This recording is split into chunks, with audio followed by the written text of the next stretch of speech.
Bonjour, mesdames et messieurs. Bonjour, chers membres du Conseil. Comme vous le constatez, on est en séance extraordinaire du Conseil municipal ce 7 janvier à midi.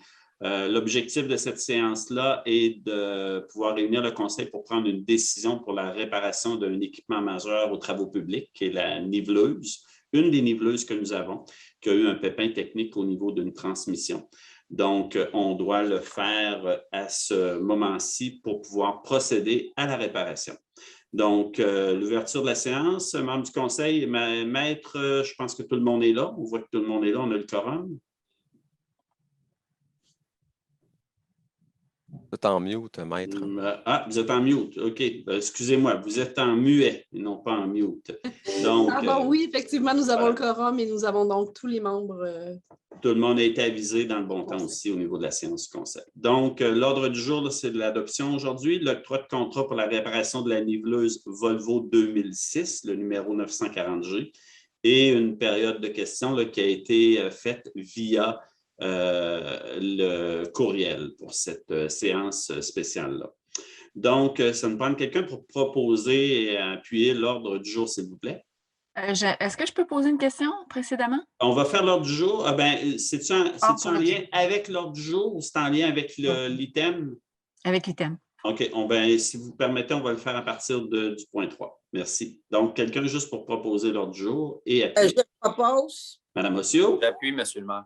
Et M. Saint-Gelais. Donc, on y va. Ensuite de ça, pour l'octroi de contrat de la réparation de la niveleuse Volvo 2006. Donc, vous avez une question, Mme Lorrain? Oui, parce que je vois qu'on parle de remplacer la transmission. Oui. Je me demandais qu'est-ce qu'il en était du remplacement de la machine au complet et des coûts et des délais et tout ça, là. OK. M. Rousseau, peut-être nous amener la réponse à ça. Je pense que c'est près de entre 400 et $1,5 million, je pense, pour remplacer ce type d'appareil-là. Hop, je pense qu'on a eu un problème. Notre directeur général Rousseau a quitté. Est débranché. Donc, peut-être pour vous donner l'information que j'ai de mon côté, le but, là, c'est un bris majeur qui est arrivé sur l'équipement. La réparation de la transmission, c'est un équipement on a un programme là, pour remplacer nos équipements des travaux publics là, au niveau de nos immobilisations. Le remplacement est prévu de cet appareil-là, je pense, c'est d'ici 3 à 5 ans. Puis normalement, quand on a un bris majeur comme ça, l'évaluation est faite par les travaux publics à savoir si on répare ou si on change l'appareil. Dans le but de commander ce type d'équipement-là, ça peut aller jusqu'au-delà d'1 an. On pense juste qu'on a acheté un 10 roues il n'y a pas si longtemps que ça, puis on l'a eu 1 an plus tard. Ça fait qu'on sera dans l'obligation de louer et une location d'équipement de ce type-là serait plus cher que de remplacer la transmission en question. Donc, l'évaluation a été faite par les travaux publics de faire le remplacement de la transmission, considérant que l'équipement peut durer encore quelques années. Là. Donc, M. Rousseau, vous en avez perdu un bout. Là. Je vous avais posé une question, mais... Oui, désolé, le Zoom a quitté. Le Zoom a zoomé? Le Zoom ne fonctionnait plus. Effectivement, je viens de vous entendre. La fin de la question, c'est en lien avec la vie utile de l'équipement, si elle est bonne encore, si ça vaut la peine d'investir la réparation de 40 000. Là. Tout à fait. Oui, effectivement. On a un plan de remplacement de machinerie. Là, et à chaque fois qu'il arrive ce genre de réparation-là, on en fait l'analyse. Est-ce que ça vaut la peine ou pas de la réparer? Et dans le cas présent, ça vaut vraiment la peine puisqu'elle est encore bonne, suffisamment en bon état pour investir dessus. Puis peut-être que ça va prolonger sa durée de vie aussi. On ne sait pas. Ça veut dire que c'est plus rentable pour nous de la faire réparer. Et le remplacement d'un véhicule comme ça, on peut prévoir quoi à peu près? Ça approche d'un demi-million. Là. OK. Ouais. Donc, alors, c'était ça. Donc, là, actuellement, la décision qu'on a à prendre, puis pourquoi on est obligé de le faire en séance extraordinaire du conseil municipal, c'est que la dépense est au-delà de 25 000 qui est les autorisations qui sont données ici au directeur général, c'est 25 000. Donc, comme ça dépasse ce montant-là, on doit le passer en séance du conseil. Donc, L'exposé de la situation, c'est un rapport qui a été préparé par notre directeur des travaux publics, M. Éric Ferland. Donc, je vous parlais de la niveleuse Volvo 2006, là, où c'est que la transmission là, a eu un bris majeur là, en décembre dernier. Donc, il est prévu que ce véhicule soit changé dans le cadre du programme de remplacement des équipements motorisés d'ici plus ou moins 5 ans. Donc, il est convenu d'installer une transmission reconditionnée avec une garantie d'1 an.